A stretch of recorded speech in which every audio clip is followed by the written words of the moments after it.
What's up, everybody? Welcome to the video. So we're taking a first look at week 7 of the NFL season over on DraftKings. We're just taking a first glance here at the entire slate, looking at the matchups, the prices, and games in general. We'll build a lineup as we talk through it. Then later on in the week, once we've actually had time to collect data from my ownership projections and projections in general, and just go over the entire slate and have a better feel for it, we'll do the core plays video, breaking it all down a little bit more in depth. And if that sounds good to you and you do enjoy today's content, make sure you leave a like down below. Subscribe to the channel if you haven't yet done so. If you have any questions, comments, concerns, or you just want to mean to me in the comments, call me ugly, whatever it may be, I don't really care. Leave down below and I'm more than happy to get back to you. And as always, we'll start at the quarterback position. And I gotta be honest, this slate isn't exactly amazing. There's only a few spots that I like, so I feel like ownership will end up being very condensed. Obviously have not ran that yet, but that's just a hunch I have as of right now. Now, I think the top two dogs here for everybody is going to end up being Patrick Mahomes and Justin Herbert. They end up playing each other in the same game here. They get the late spot, 4:25 p.m. They're playing in Kansas City with a 50.5 point over-under currently. These are early week totals, so they could change. But the spread is in the Chiefs' favor by 6 points. They have a 28.25 implied team total, and the Los Angeles Chargers have a 22.25 total here. So it should be a pretty high scoring affair. Now, the Kansas City Chiefs defense has been pretty solid this year, better than they've had in years past. So I thought the total was a little bit low on the Chargers at first glance, but I guess they are giving a little bit of respect to that defense, especially playing at home in Arrowhead. And I totally get it from what we've seen so far this year. Now, when it comes to Mahomes and Herbert, my preferred option is going to end up being Mahomes. The only issue is it's almost impossible to double stack the guy because the wide receiver position is a wasteland for the Kansas City Chiefs. It's basically just Travis Kelce or bust. Now, Isaiah Pacheco has been a nice bright spot in that offense, but it never really feels great playing Pacheco with Mahomes, especially on a main slate showdown. It's a different story, but it was nice seeing him get an uptick in usage in the passing game last week versus the Denver Broncos, where he ended up getting 6 targets, catching all 6 of them, which is a nice little floor bump. And we'll actually talk about Pacheco here in a little bit. So I like Mahomes, I like Herbert, but I'll give the slight edge to Mahomes there with the higher implied team total. And Justin Herbert, while he does have more options to work with, outside of Keenan Allen with no Mike Williams, it kind of is a one-man show over there as well, even though you do have Quentin Johnson and Joshua Palmer. But it is kind of a similar situation to Mahomes unless you view Austin Eckler as a pairing option as well. And if you don't go with the top 2 dogs, I kind of prefer just spending down at the position because this mid-range does not look that great. Lamar's okay, but we haven't really seen a big ceiling game from him so far this year. Justin Fields looks like he's going to be out. Not loving Stafford versus the Steelers, although not the worst option in the world. I feel like the ownership might end up being a little bit lower, and they do throw the ball quite a bit. And they are going to be without their top 2 running backs, so if it is a pass-heavy game script for the Los Angeles Rams, I'm not overly concerned about the Pittsburgh pass defense because I think Cooper Kupp should be able to piece anybody up, and we know that's exactly where the ball is going to end up going. Goff, not too much interest there. Geno Smith, though, is someone I do like, and I feel like in cash games this week, he might end up being the popular option if people are not spending up. He's only had one big game this year, and it was 26 points versus the Detroit Lions. But this is a great matchup versus the Arizona Cardinals. And I know Matthew Stafford kind of disappointed last week versus them, ended up getting up a decent amount in the second half and just didn't really have to do too much, especially with Kyron Williams getting that touchdown at the very end.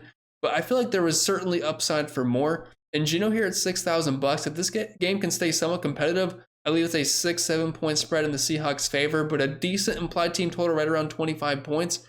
I don't mind it as a game stack, and it's really not that overly expensive to do because I think DK Metcalf is still below 7K. So if you want to game stack this one up, not that hard whatsoever, and there should be a decent amount of points scored, and both defenses really aren't that great. So I am kind of liking it quite a bit here. So I think Geno Smith's probably our most likely option to make the build that we're doing right now. And then Jordan Love, just because he gets the matchup versus Denver, I think is a viable option if you are going cheap. But honestly, Geno feels a little bit better here at 6K flat. So we're going to roll with him, and then we'll move on to running backs. In the running back position, if you don't go with Austin Eckler, the next best option for me would be Josh Jacobs here at $7,400. Now, I don't want to completely gloss over Austin Eckler. We'll see how he looks tonight in this game. If he goes off, it probably makes me feel a little bit better about him because this is his first week coming back from injury. Then this week versus Kansas City, it'll be his second. And this should be a high-scoring game. And if they are trailing like they're expected to in Vegas, we could see plenty of Austin Eckler dump-offs, which is always going to be nice. And he's a touchdown-scoring machine, so you can't take him out of your player pool. He's certainly on your GPP radar, but I don't think I'd get there in cash games. But someone that I wouldn't hate to play in cash games this week, at least from an early perspective, is Josh Jacobs versus the Chicago Bears. Now, while he hasn't been efficient this year whatsoever, he is getting all the work he can handle. 17, 17, 20, 25 carries, versus New England last week. And he's being heavily involved in the passing game. 2, 5, 8, 3, 5 receptions, and that's 5, 5, 11, 5, 6 targets. It looks like Jimmy Garoppolo is going to be pretty questionable for this game, so it should be another heavy dosage of Josh Jacobs. The Bears are without their starting quarterback most likely as well. The Bears are not a good run defense, so I think Jacobs would make a ton of sense there from a volume perspective and just get some nice plus matchup. Now, I think the big thing this week is that Kyren Williams is expected to miss. I believe he's dealing with a sprained ankle. And then you have the backup Ronnie Rivers also on the shelf for quite a bit. So there's really nobody else left besides Zack Evans, the 6th-round rookie, on this offense. So I actually think at $4,000, he's going to be a pretty easy plug and play here just because he's the only guy left. Now they do have, I believe it is Royce Freeman on the practice squad. So assuming he gets elevated, he'll probably get some touches, but I think Zack Evans is going to be the guy that gets the first crack at the work here. And he's only $4,000, and it's hard to find a running back on a pretty decent offense that can move the ball and going to be playing at home. And I believe they are slight favorites here. So at $4,000, I'm going to be in on Zack Evans because that's going to completely open up our lineup. And the stack that we have right now is really not that expensive either, with Geno Smith and the Cardinals run back option, which is either going to be Marquise Brown or Zach Ertz. And then we have DK Metcalf and Tyler Lockett. So Zack Evans will pretty much be able to let us do whatever we want with our build. So I feel pretty comfortable going that route, assuming both Kyren Williams and Ronnie Rivers miss this game, which looks extremely likely. Looking at other options here, Kenneth Walker is going to be a fine one here at $7,000. David Montgomery also going to be missing this game. We'll see if Jahmyr Gibbs ends up playing, which it sounds like he's trending in the right direction. So if he does, at $6,300, he'll be a viable option because he's going to be heavily involved in the passing game. And while we would like him to get double-digit carries, there's always the chance that they just give Craig Reynolds like 15 carries just because they hate Jahmyr Gibbs for some reason. But either way, he should have a very solidified role at $6,300, and I would be a little bit interested there. Scrolling down a little bit more, we have Isaiah Pacheco here at $6,100. And in this specific build, I do not have Patrick Mahomes. So if I can't get exposure to the passing attack here, which we can't rule Travis Kelce out yet, but I would like to get exposure to this offense because they're going to put up points. This Chargers defense is bad. We know the Chiefs are going to score. That's just what they do. So Isaiah Pacheco here at $6,100 definitely looks like a pretty viable option. And I love what I saw last week versus the Denver Broncos, where he had 6 targets in that game, because we typically would see Jerick McKinnon getting the bulk of the passing work. But if they're going to involve Isaiah Pacheco more in the passing game, that's going to make him extremely valuable. Because if we can get around 20 total touches with like 3 to 5 of that being targets and just get a few catches, that's going to be extremely valuable at this price point on one of the best offenses in the NFL. So there's always going to be touchdown equity with Pacheco. And he's a pretty good back. When you watch him play, he doesn't look like he sucks out there. He definitely looks fine. So let's play to come in here at $6,100. And just some other running backs that look somewhat viable here. If Aaron Jones happens to miss, we have A.J. Dillon versus pretty much the worst run defense in football, the Denver Broncos. So I think he would be in play at $5,300. Jerome Ford at $5,100.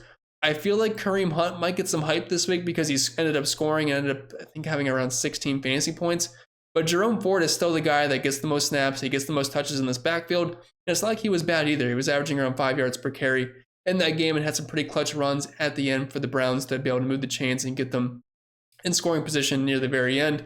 So I think Ford has to be in the player pool. It's an easier matchup this week versus the Indianapolis Colts than it was versus the 49ers.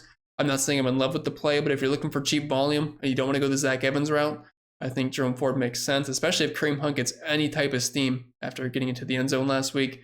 And if Jahmyr Gibbs is out, Craig Reynolds at $4,100, while it might not be a pretty play, just from a volume perspective, because the Lions will just smash the ball with their running back like 20, 30 times if they have to. And I'm not saying Reynolds is as good as David Montgomery or Jahmyr Gibbs, but he'll just be in line for a decent role in an offense that has been able to put up some points this year. And moving over to wide receiver, since we have Geno Smith, we're kind of locked in on 3 guys because I always like the double stack and then I like to get a run back option. And while Zach Ertz would be viable here, I'm going to try to get Travis Kelce in this lineup, even though we do have Pacheco. We're just kind of covering our bases here because we'll have the run game with the Chiefs and then we just have the one main pass catcher that I'd be worried about not having. So even though I don't have Mahomes, I think we'd be fine without him here as long as Smith doesn't suck.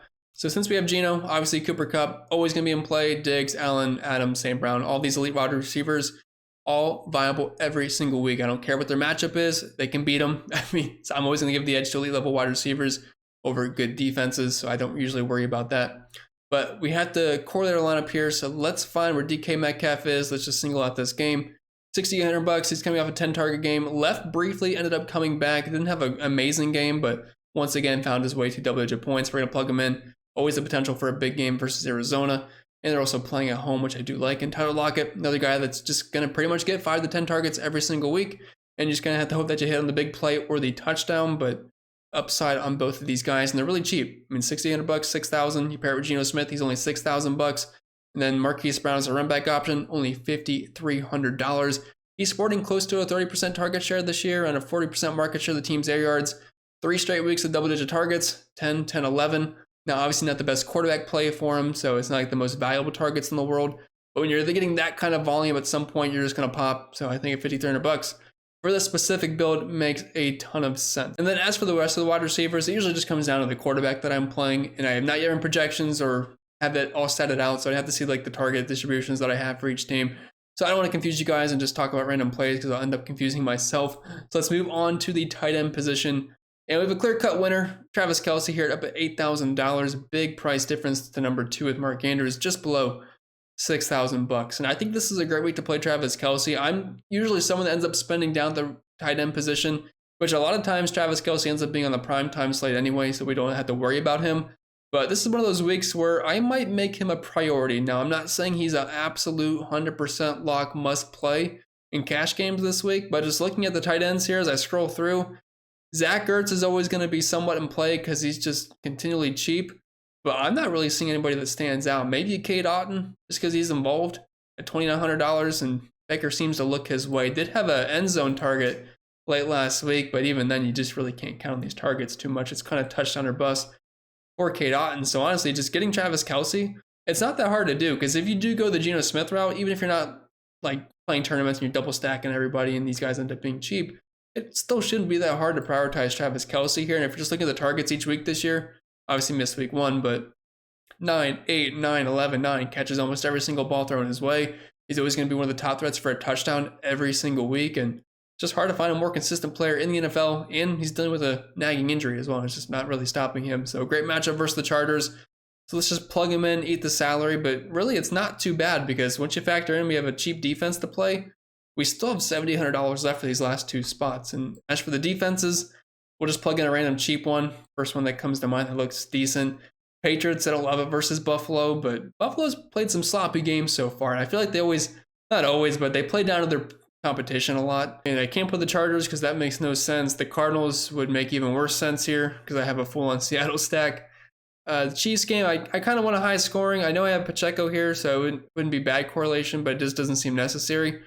The Ravens with Detroit on the road, Jared Goff in that offense plays a lot better at home in the Dome. So I think the Ravens here at $2,500 at home. I forget the team total against them. I think it was pretty low 20s, and they were slightly favored.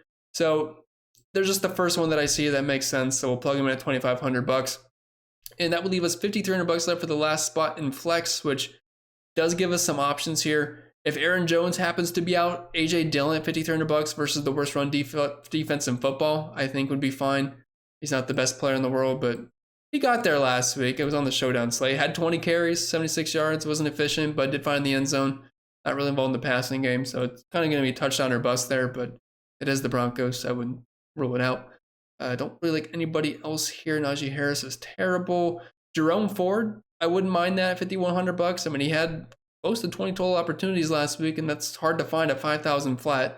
And we know the Browns are a very defense-oriented team at this point of the season. We will see if Deshaun Watson ends up coming back or not this week. I would say no. PJ Walker, not great. We watched you watched that game at the end. He made some very questionable throws and choices, but you know what? They won the game, so we'll just look past it. But wasn't great. Drake London, decent game last week. Darren Waller, Jalen Warren, don't really like anything here. So let you use your imagination, but there's a few spots here. But overall, I don't think this build looks too bad for a Monday evening. You have Geno Smith double stacked with DK Metcalf and Tyler Lockett. Ran back with Marquise Brown. All guys that could potentially see double-digit targets. So I will take that in a potential high-scoring game. We have Zack Evans because he's the last man standing in this offense. And at 4K flat, if we can get 10, 15 touches out of a running back at 4K flat on a decent offense that can move the football actually, I will take it. I mean, if you get a touchdown, That's all we need. Not saying we can bank on it, but the opportunity will be there. We have Pacheco, who got involved in the passing game last week, which was nice, but still should see 15 plus carries here, at least somewhat close to it, versus a very bad run defense. A decent favorite here, 6-point spread at home. So I love Pacheco there. And then we have Travis Kelce, just because we can afford him, and the rest of the tight ends look terrible on this slate, and he eats every single week. And a flex spot, that's up to your imagination, and the Ravens defense, well, they fit. With that being said, that's all I got for you for today's video. If you did enjoy, even if you didn't, make sure you leave a like down below. Subscribe to the channel if you haven't yet done so. If you have any questions, comments, concerns about anything we talked about in the video, or just want to share your own personal thoughts and opinions, leave them down below. I'm more than happy to get back to you. But I wish you all the best of luck, and I'll see you all next time.